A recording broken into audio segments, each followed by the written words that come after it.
Dit is misschien ook lekker om te zitten met z'n allen. Sommige mensen vinden het inderdaad lekker om voor de tv op een hoge stoel. Er wordt het werken aan de inrichting van de herbergier aan de randen van het centrum van de stad.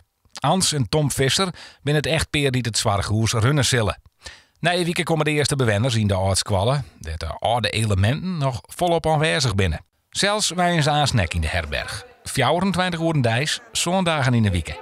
Ze had er zin in. Maar we zijn nou vanaf 1 januari wonen wij hier in Harlingen en ben we al volop ook met de herberg hier bezig. En wij hebben eigenlijk nou juist het gevoel van we hoeven niet meer aan het werk. Nee, we vinden het leuk. Hans wie case manager de mensje en wiekverpleegkundige. Daaruit hellen ze op het laatst net volle plezier meer.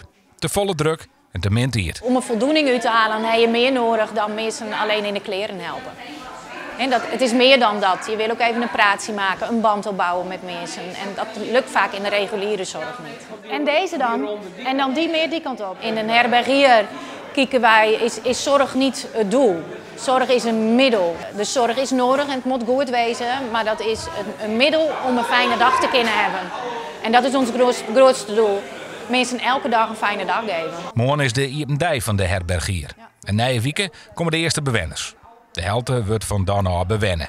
In tegenstelling tot een soort orenzwarginstellings worden mensen net achter sletten dwarren zetten en er direct minder bureaucratie. Voor zwart personeel echt onttrekkelijk.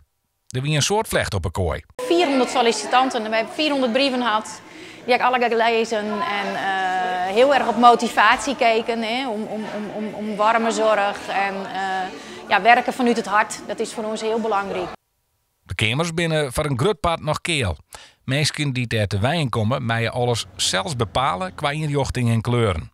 Maar het uitzicht, dat is al klaar.